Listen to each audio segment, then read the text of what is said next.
Hey everyone, पहला वाला video नहीं देखा है तो आप देख के आओ और आप मेरे डिस्क्रिप्शन बॉक्स से आप बुक ले सकते हो। Like it's in E course. आप अपना सब्जेक्ट कोड डालो और आपको मिल जाएगा वो पूरा बुक।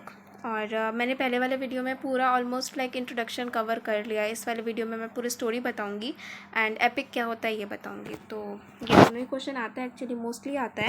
तो जल्दी से कहानी ख़त्म करते हैं। तो पहले मैं बता देती हूँ कि ट्रोजन वॉर हुआ था ग्रीक्स के लिए, ग्रीक्स और ट्रोजन के बीच में हेलेन के लिए।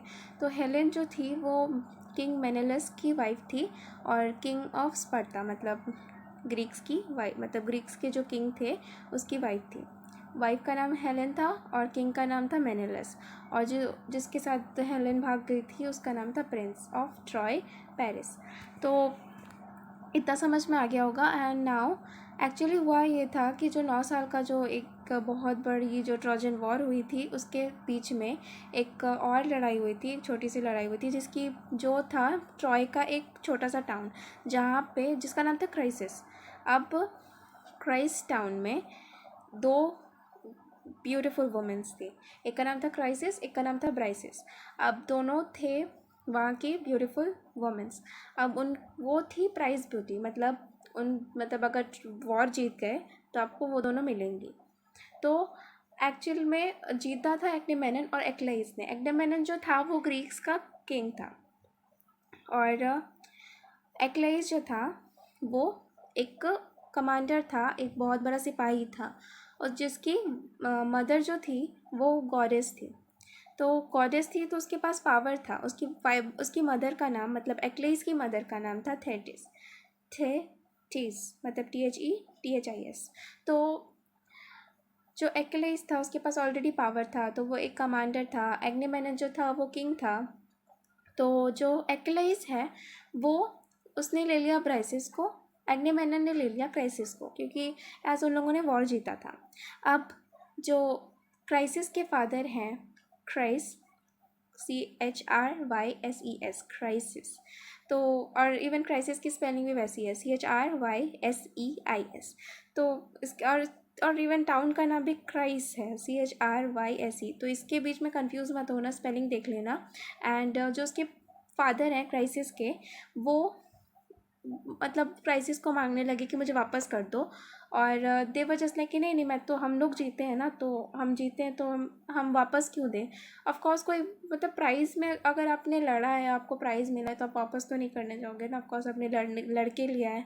तो एक्चुअली हुआ था, एक्चुअली लाइक ब्राइसिस और क्राइसिस एक्चुअल में एक वुमेंस थी जिनको लाइक एज अ प्राइज़ लेकर गए थे। तो जो एग्नेमेनन है ही रिफ्यूज़ेस, एक्लाइस तो देने को तैयार नहीं था। ही वजह जस्ट लाइक नहीं, मेरे को नहीं देना। उसके बाद जो क्राइसिस है, मतलब जो क्राइसिस के फादर हैं वो अपोलो इज़ अ गॉड, जिसके पास जो क्राइसिस के फादर हैं वो गए जाके उनके पास लाइक प्रे किया कि मुझे वापस करो। मतलब वापस करो नहीं, मतलब मुझे वो वापस नहीं कर रहे, मेरी बेटी चाहिए मुझे वापस। And Apollo just set like कि ग्रीक्स को पनिशमेंट मिलनी चाहिए। और अपोलो ने एक बहुत बड़ा कुछ ऐसा महामारी टाइप का ग्रीक्स के पास भेज दिया। अब ग्रीक्स जो थे, मतलब ग्रीक्स के जो सोल्जर्स थे जो लड़ रहे थे ग्रीक्स के लिए, वो धीरे धीरे डिस्ट्रॉय होने लगे, उन लोग हारने लगे। एक्चुअली इस पूरे ना मतलब एपिक में ना गॉड एंड गॉडेसेस का भी इन्वॉल्वमेंट है, तो ये देख के चलना।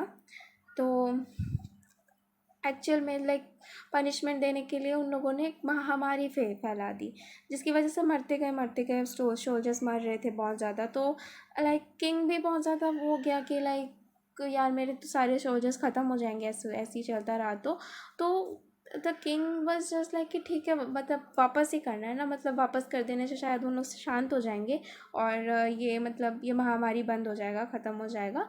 तो जो किंग था एग्नेमेनन वो थोड़ा सा चालाक था, तो उसने क्राइसिस को वापस कर दिया, लाइक नहीं चाहिए, बस तुम लोग रोक दो ये चीज़। पर जो एक्लाइस था, जो कमांडर था, उसने रिफ्यूज़ कर दिया कि मुझे ब्राइसिस को नहीं देना, मैं अपने पास ही रख रहा हूँ, मतलब जो हो जाए चलेगा पर मेरे को ब्राइसिस नहीं देना। तो उसने मना कर दिया। तो जो एक्नेमेनन था वो बहुत ज़्यादा गुस्सा हो गया और उसने ब्राइसिस को वापस कर दिया। लाइक उन्होंने कहा कि लाइक इनका डिमांड है, इनको ब्राइसिस चाहिए, हम दे देते हैं, लेकिन बस ना मतलब ये महामारी बंद हो जानी चाहिए। तो ये इशू चल रहा था वहाँ पे। तो जो एक्लाइज था वो बहुत ज़्यादा गुस्से में आ गया कि मेरे को प्राइज़ में मिला है, मेरे को वापस क्यों लेके चले गए। तो वो एग्नेमेनन के ऊपर भी बहुत ज़्यादा गुस्सा हो गया कि लाइक उन लोग लेके तो नहीं जाते, अगर एग्नेमेनन नहीं लेके जाता तो उन लोग इतना तो नहीं कर सकते थे कि छीन के ले जाए ब्राइसिस को।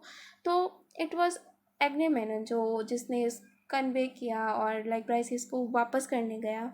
तो वो एग्नेमेनन और पूरे ग्रीक के ऊपर बहुत ज़्यादा गुस्सा हो गया कि लाइक सब इसी की वजह से हुआ है। तो वो उसने मना कर दिया कि मैं ग्रीक्स के लिए नहीं लड़ूंगा और मैं ग्रीक की आर्मी के लिए मैं कुछ नहीं करूँगा, मैं लड़ूंगा ही नहीं। एंड इवन ये तो उसने किया ही, एक्चुअली वो कमांडर था तो उसके बिना लड़ाई हो ही नहीं सकती थी, क्योंकि ऑफ कोर्स उसके पास पावर था। वो अमर था, उसकी जो मदर थी वो गॉडेस हैं, उसकी वजह से वो भी अमर था, क्योंकि उसकी मॉम ने उसको पानी में से बचपन में डुबाया था, जिसकी वजह से उसको एक अमर होने का एक शक्ति मिला था। उसको हाथ से ऐसे पकड़ा था, उसकी नीज़ पकड़ी थी, तो नीज़ तो पानी में गया नहीं था, तो इसलिए उसकी बस नीज़ अमर नहीं थी, बाकी वो पूरी बॉडी से वो अमर था। मतलब वो मर सकता था तो सिर्फ नीज़ से मर सकता था। तो दैट वॉज हैपेंड, ये स्टोरी है। उसके बाद जो एक्लेइस था उसने लड़ने से मना कर दिया। अब धीरे धीरे ग्रीक्स ऑलरेडी हार रही थी। उसके बाद एक्लेइस को और भी ज़्यादा गुस्सा आया। उसने अपने मम्मी को बोला कि आप गॉड ज्यूस के पास जाओ, JEUS ज्यूस के पास जाओ और आप स्पेलिंग देखते जाना, लाइक इट्स ग्रीक। तो ज्यूस के पास जाओ और बोलो कि लाइक ग्रीक्स और ज़्यादा हारने लगे, कि आप मतलब प्रे करो उनसे कि ग्रीक्स को और मतलब उनको हार ही हो, मतलब और ज़्यादा कमज़ोर होते जाए और हारने लगे। तो ज्यूस तो ऑलरेडी ट्रोजन के साइड से ही था। Juice also is a God, तो गॉड के भी गॉड है मतलब वो। तो उन्होंने पूरी तरीके से अब तो ट्रोजन्स का ही साथ दे दिया, लाइक पूरी तरीके से। वो चाहते ही नहीं था कि मतलब ग्रीक्स जीते कहीं से भी, तो उन्होंने ट्रोजन्स का साथ दिया। तो फिर मतलब ग्रीक्स पूरी तरीके से हारने लगे। अब हुआ यूँ कि पेट्रिकुलस का एंट्री होता है यहाँ पे। पेट्रिकुलस जो था वो एक्लेइस का फ्रेंड था, जो कमांडर था उसका फ्रेंड था। तो उसने उसकी शील्ड ले ली, उसकी जो शील्ड थी वो बहुत ज़्यादा पावरफुल थी, तो उसकी शील्ड ले ली और वो चला गया लड़ने के लिए, उसका दोस्त। तो अब वो जब लड़ रहा था तो Hector Hector is also a warrior, वो ट्रोजन के किंग का बेटा है। तो उसका वो जो था, मतलब वो जो पेरिस है जो हेलेन को लेके भागा था, उसका भाई है। तो वो जो था उसने एक्लेइस के दोस्त को, हेक्टर ने एक्लेइस के दोस्त पेट्रिकुलस को मार दिया। अब जैसे ही उसने मार दिया तो एक्लेइस बहुत ज़्यादा गुस्सा हो गया। उसने कहा कि नहीं, मेरे दोस्त को उसने मारा है। तो वो बहुत ज़्यादा गुस्से में वो घोड़ा लेके भाग के गया और जो भी उसके रास्ते में आ रहा था सबको मारते जा रहा था। उसने बहुत सारे ट्रोजन्स को मार दिया एंड फाइनली वो जाके पहुंचा, उसने हेक्टर को मार दिया। मतलब बहुत लड़ाई हुई उसके बीच में। उसके बाद फिर उसने फाइनली हेक्टर को मार दिया और उसको अपनी रस्सी से बांध के पूरा घसीटते हुए अपने ग्रीक कैंप में लेकर आया। ग्रीक कैंप में भी उसको बहुत ज़्यादा घुमाया, उसको पूरा बांध के पूरा चक्कर मार के उसको उसको वहाँ पे फेंका, बहुत बुरी तरीके से लेके गया।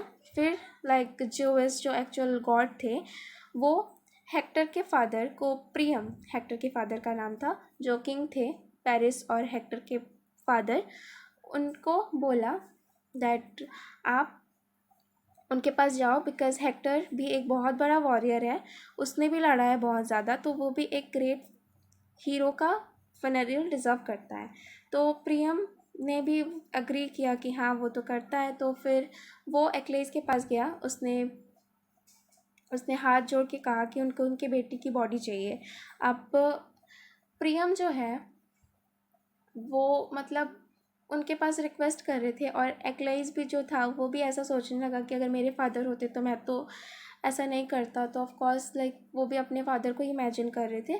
तो उन्होंने कहा कि ठीक है मैं दे दूँगा। उन्होंने दे दिया। उतने मतलब जितने दिन तक हेक्टर का फ्यूनरल चला उतने दिन तक वॉर नहीं हुआ, मतलब वॉर रुका हुआ था। तो this is how story ends. Actually war and होने के 2-3 दिन पहले ही ये ख़त्म हो जाता है स्टोरी, क्योंकि ऑफ कोर्स एक्लेइस भी मरेगा, उसकी भी मतलब नीज़ में पेरिस जो किंग जो हेलेन को एक्चुअली लेके भागा था उसके, अभी मेनेलिस नहीं आया इधर बीच में, पेरिस का भी कोई आता पता नहीं है, वो लास्ट में आएगा। तो ये अभी स्टोरी में नहीं है, फ़िलहाल यहीं पे स्टोरी ख़त्म होती है। हेक्टर और एक्लेइस दोनों को हम लोग हीरोइक होमेरिक हीरो मान के चलते हैं। अभी मैं जल्दी से बता देती हूँ कि लाइक एपिक क्या होता है। एपिक मतलब एक लॉन्ग पोएम, बहुत ज़्यादा लॉन्ग पोएम। एक्चुअली मैं इधर दिखा देती हूँ। तो एपिक जो है एक बहुत ही बड़ा लॉन्ग पोएम है, उसको हम लोग एपिक कहते हैं। तो एक लॉन्ग पोएम होना चाहिए, उसमें गॉड एंड गॉडेस का इन्वॉल्वमेंट होना चाहिए, वो पुराना होना चाहिए, इतिहास होना चाहिए, मतलब हिस्ट्री, मतलब एक पहले घटी हुई एक घटना होनी चाहिए। इतिहासा मतलब होता है दस वेरीली हैपेंड, जो हो चुका है। उसमें अवतार होगा, जैसे कि लॉर्ड कृष्णा वॉज अवतार। तो लाइक गॉड एंड गॉडेसेस जो एक्टिवली पार्टिसिपेट नहीं करेंगे, दूर से रहेंगे और एवरीथिंग लाइक दैट। और एपिक वही होता है जो बड़ा सा पोएम होता है, उसमें बहुत सारे फ्रेजेस होते हैं, पूरी स्टोरी होती है, लाइक महाभारत एंड रामायण। आप इस स्टोरी को भी देख के पूरी तरीके से पता लगा सकते हो कि it's like Mahabharat and Ramayan only. आप मतलब महाभारत और रामायण से आप बहुत अच्छे से कनेक्ट कर सकते हो, क्योंकि वो भी एक एपिक ही है। और लाइक एपिक का मतलब वही होता है कि इट शुड बी पुराना, ये लंबा होगा, बहुत मतलब बहुत बड़ा साहित्य टाइप का, उसमें इतिहास होगा, गॉड एंड गॉडेसेस का इन्वॉल्वमेंट होगा। सो उसको हम लोग कहेंगे epic. And this is how my video ends. अगर आप लोगों को समझ में आया है या फिर कोई भी डाउट है तो फिर आप लोग कमेंट सेक्शन में बताओ, और अगर आपको पसंद आया है तो फिर आप लाइक करके जाना। और अगर आप इंग्लिश ऑनर्स के स्टूडेंट हो तो सब्सक्राइब कर दो, मैं डेली वीडियो डाल रही हूँ। And thank you so much for watching.